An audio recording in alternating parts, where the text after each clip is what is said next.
Hello बच्चों, welcome to this video lecture on Anthoceros part 3.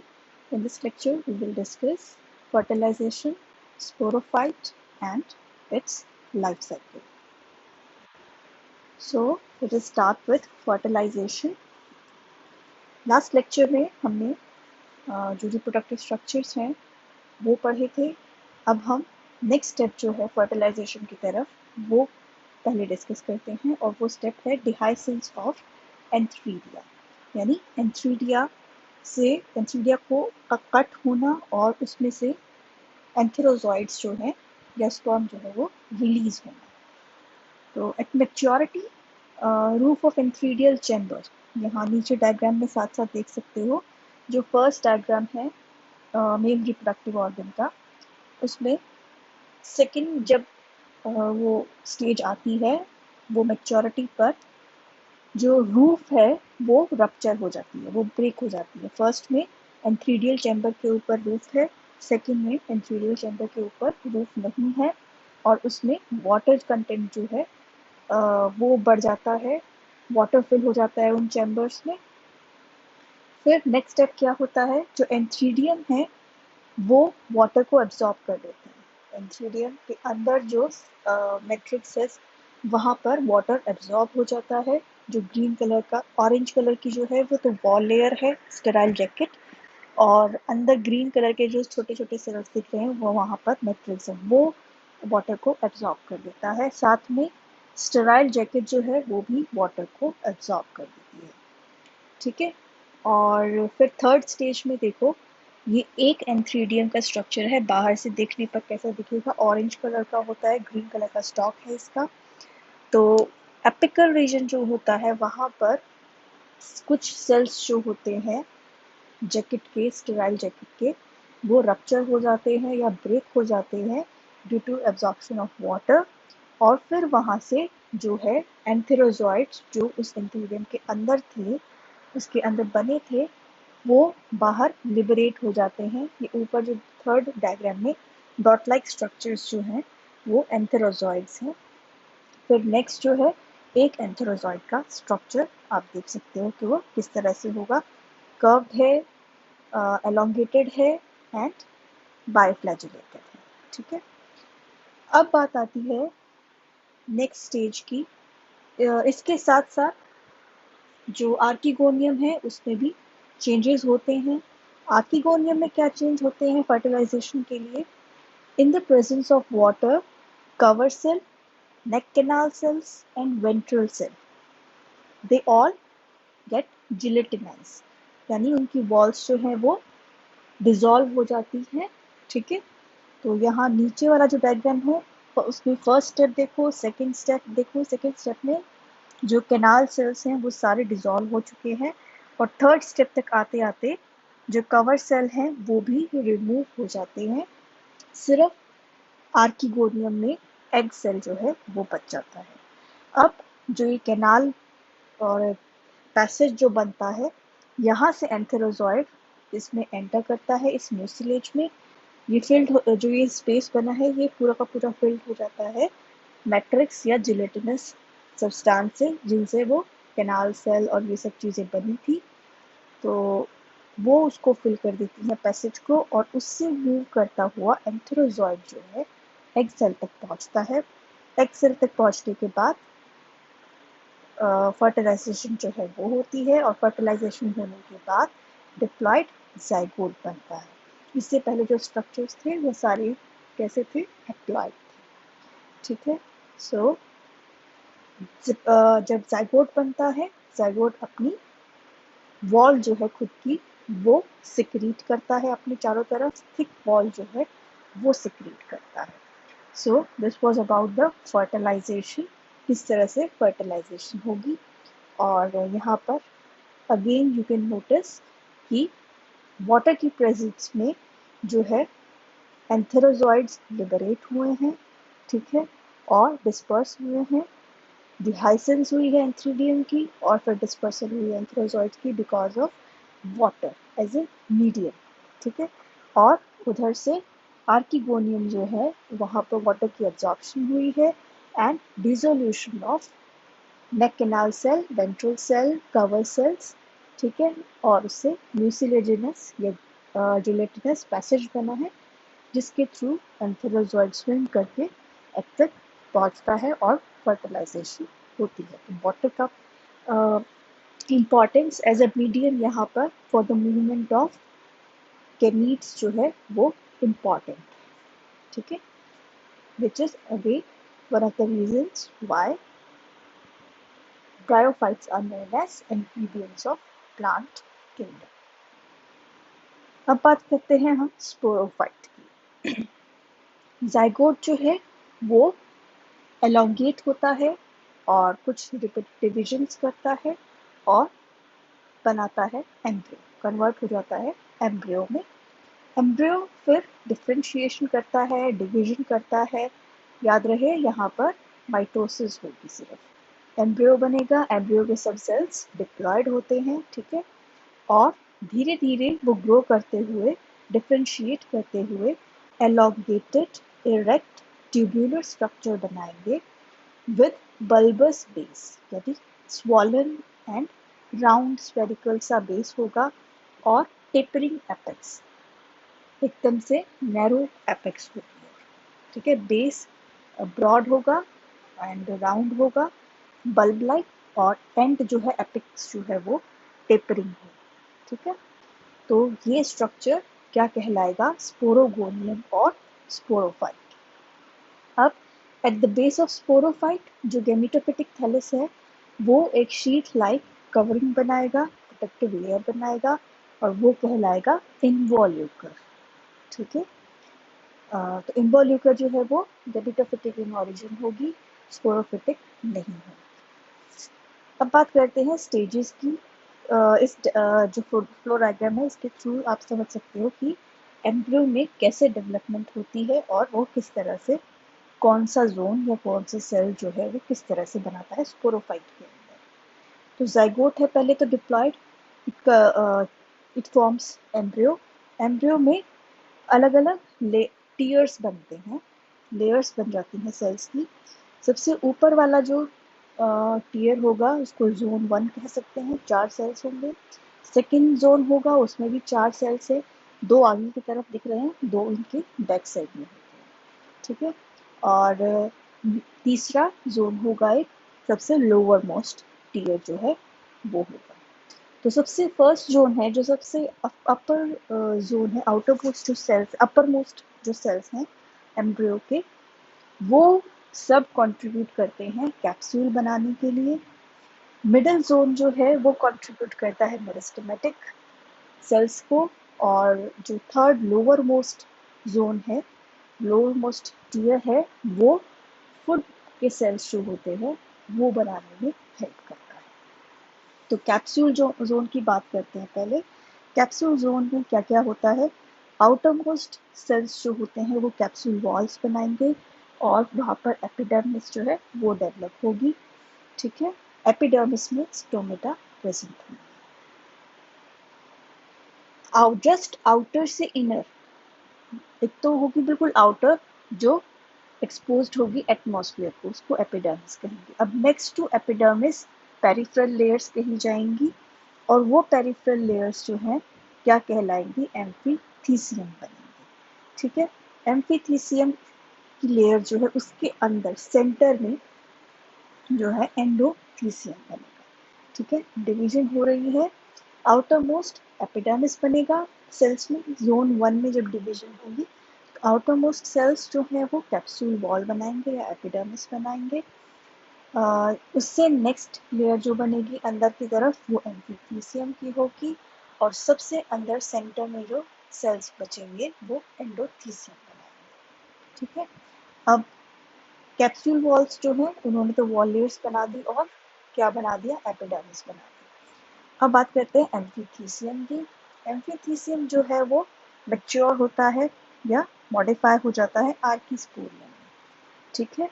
और जो एंडोथीसियम है इट फॉर्म्स स्टेराइल कोलुमेला, ठीक है। कोलुमेला क्या है? एक central tubular pillar like structure है, ठीक है, और सिलेंड्रिकल होता है, और इसका एंड जो होता है वो जो स्पोरोफाइट है उसको, वो सिर्फ उसके बेस से अटैच्ड होता है, एपेक्स से अटैच नहीं होता। तो सेंटर में एक ट्यूब लाइक स्ट्रक्चर है, ठीक है, और उसके चारों तरफ एम्फीथीसियम या आर्किस्पोरियम के सेल्स प्रेजेंट होते हैं, ठीक है। कोलुमेला स्टेराइल इन नेचर होगा, ये चीज़ ध्यान रखना। मल्टीपल डिविजन्स होंगी यहाँ पर, माइटोसिस जो है वो होगी। अब हम देखते हैं आर्किस्पोरियम। आर्किस्पोरियम जो बना था एम्फीथीसियम से, वो क्या बनाता है आगे। आर्किस्पोरियम कन्वर्ट होता है स्पोरोजेनस टिश्यू में या मैच्योर होता है स्पोरोजेनस टिश्यू में। अब जो स्पोरोजेनस टिश्यू है ये दो तरह के सेल्स बनाएगा। एक तरह के सेल्स जो स्टेराइल होंगे, दूसरे फर्टाइल होंगे। जो स्टेराइल सेल्स होंगे वो कहलाएंगे सूडो इलेटर मदर सेल्स, और जो फर्टाइल होंगे वो स्पोर मदर सेल्स कहलाएंगे। सूडो इलेटर मदर सेल्स जो है वो मैच्योर हो जाएंगे सूडो इलेटर में, ठीक है। इनमें मियोसिस नहीं होती है, ये डायरेक्टली डिप्लॉयड सूडो इलेटर्स बनाते हैं, ठीक है। सूडो इलेटर्स जो हैं ये हाइग्रोस्कोपिक होते हैं, और जो मार्केंशिया में इलेटर्स थे उनसे एक तरह से डिफ्रेंशिएट करते हैं कि इलेटर्स में तो वॉल थिकनिंग होती है, स्पाइरल वॉल थिकनिंग का अगर ध्यान हो, लेकिन सूडो इलेटर्स में स्पाइरल वॉल थिकनिंग जो है वो नहीं होती, ठीक है। अब दूसरी बात करते हैं फर्टाइल स्पोर मदर सेल्स की।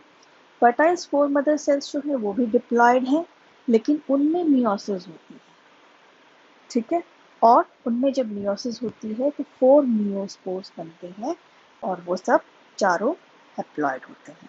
तो सूडो इलेटर्स तो डिप्लॉयड रहेंगे, जैसे मार्केंशिया था उसमें भी इलेटर्स जो थे डिप्लॉयड थे, बस डिफरेंस क्या है इनमें, स्पाइरल थिकनेस का। और दूसरी तरफ 4 मियोस्पोर्स बन रहे हैं, वो हैप्लॉयड बनेंगे, ठीक है।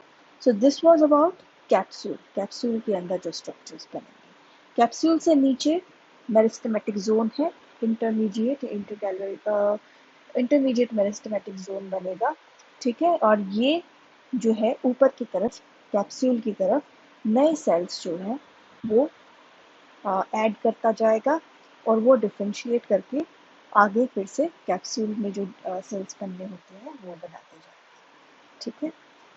और अब बात आती है लास्ट जोन की, लोअर मोस्ट जोन की। लोअर मोस्ट जो टीयर है या जोन है वो फुट जोन है, ठीक है। उसके सेल्स फुट बनाएंगे, और उसके सेल्स कैसे होंगे, they are a mass of parenchymatous cells, और उनका फंक्शन होस्टोरियल होगा, यानी न्यूट्रिशन जो है वो लेते हैं ये गेमिटोफाइट्स, ठीक है।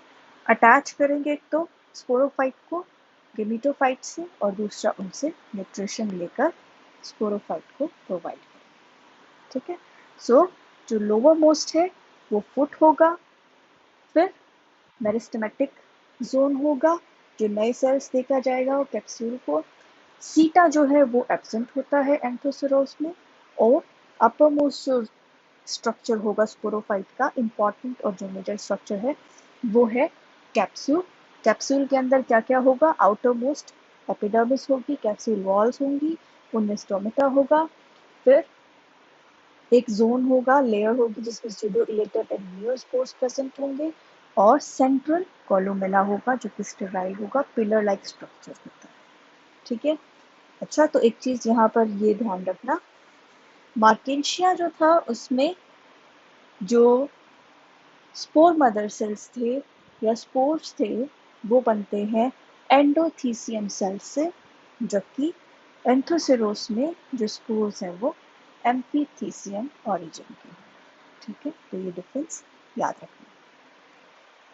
यहाँ पर जो है स्ट्रक्चर है स्पोरोफाइट का, यहाँ सबसे नीचे देखो फुट है, ग्लोब्यूलर बल्ब लाइक स्ट्रक्चर है, ठीक है, सर्कुल राउंड सा है, स्पेरिकल सा, ठीक है। और पेरेन्काइमेटा सेल्स, सिंपल पेरेन्काइमेटा सेल्स जो है उनसे बनता है। ये सब एम्ब्रियो से डेवलप हो रहा है, ठीक है।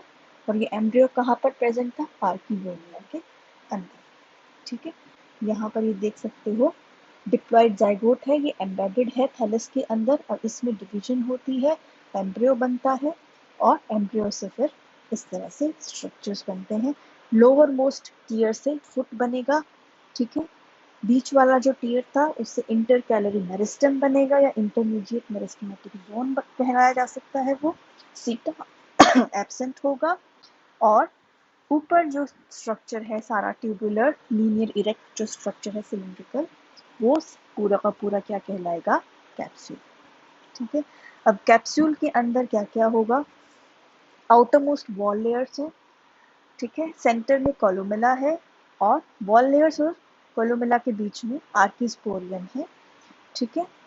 यहाँ बी जो डायग्राम है वो देख सकते हो, एरियल एक तरह से व्यू है, हॉरिजॉन्टल सेक्शन है ये, ट्रांसवर्स सेक्शन। आउटर मोस्ट इन्वॉल्यूकर है जो गेमिटोफाइट ने बनाया था, ठीक है, स्पोरोफाइट के चारों तरफ। अब इन्वॉल्यूकर के अंदर स्पोरोफाइट के प्रॉपर स्ट्रक्चर्स हैं।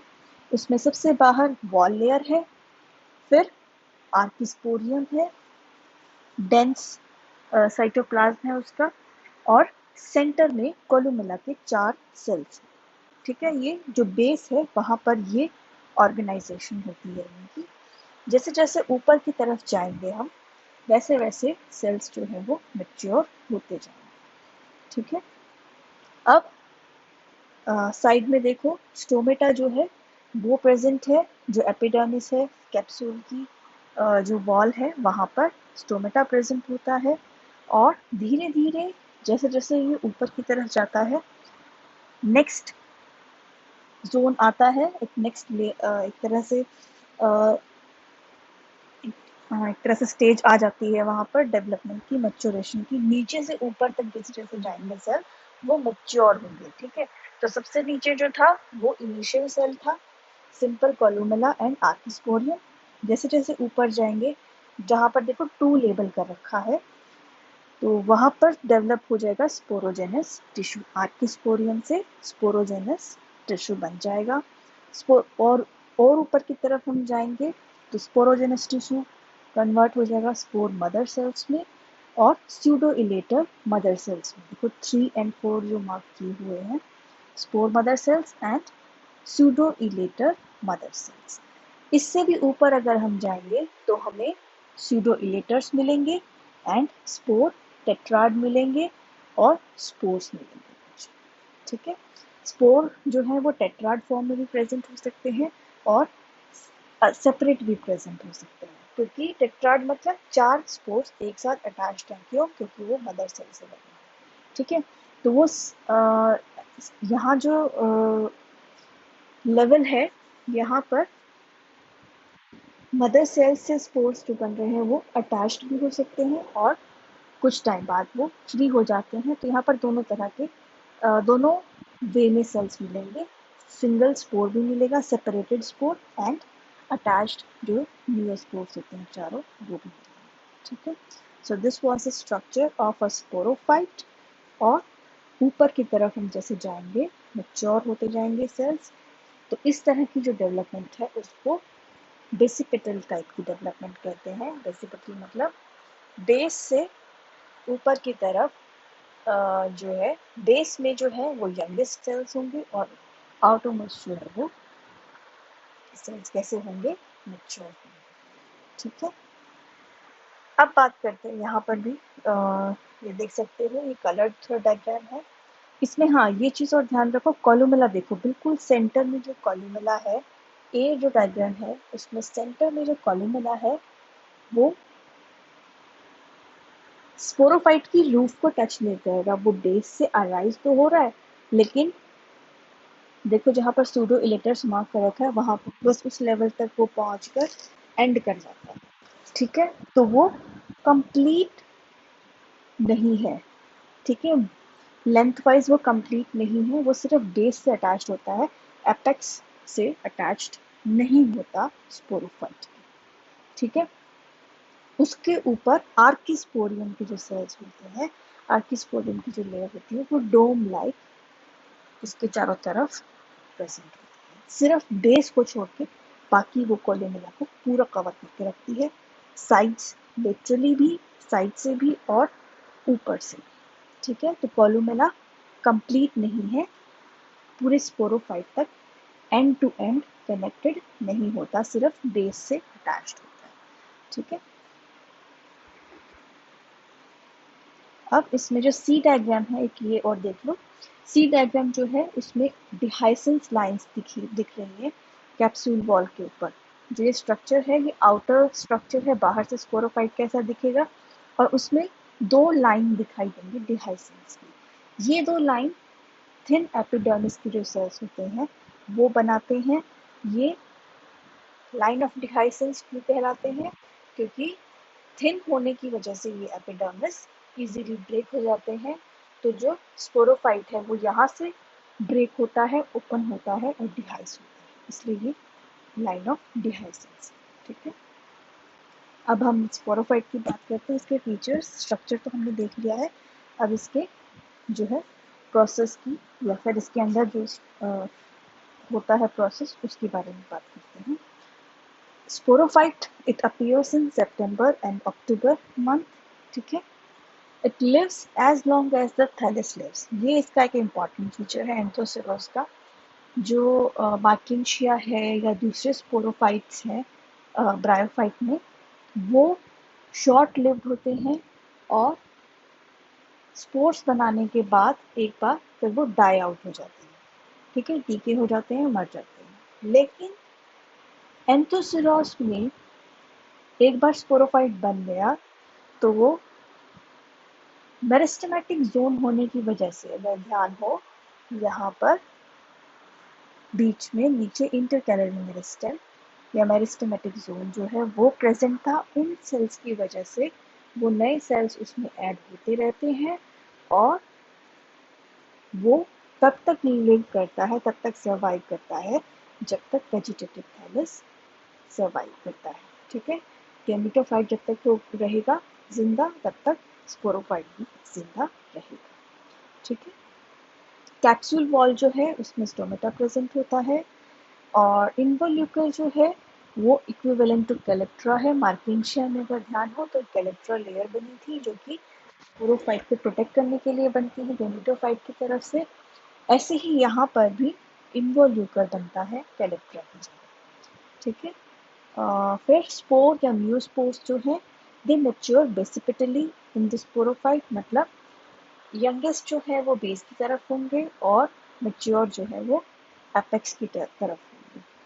ठीक है, और जो स्पोरोफाइट है वो ग्रे ब्राउन या ब्लैक कलर का होता है मैच्योर होने के बाद। स्टार्टिंग में वो ग्रीन कलर का होता है, लेकिन जब वो मैच्योर हो जाता है तो ग्रे ब्राउन या ब्लैक कलर का होता है। ठीक है, अब बात आती है जब इसमें से डिहाइसेंस कैसे होती है। जब नियोस्पोर्स बन जाते हैं तो स्पोरोफाइट इट लूजेस वाटर, ठीक है, and shrink. This causes rupture in capsule wall longitudinally along the line of dehiscence। ठीक है, जो लाइन ऑफ डिहाइसेंस है वहाँ पर श्रिंक होने की वजह से, बहुत ज़्यादा श्रिंक होने की वजह से जो एपिडर्मिस की वॉल है, जो थिन एपिडर्मिस जो थे उनकी जो वॉल है वो ब्रेक हो जाती है और कैप्सूल जो है वो डिहाइस हो जाता है, कट हो जाता है, ओपन हो जाता है अलोंग द लाइन ऑफ डिहाइसेंस। ठीक है, अब धीरे धीरे और भी वाटर लॉस होता है।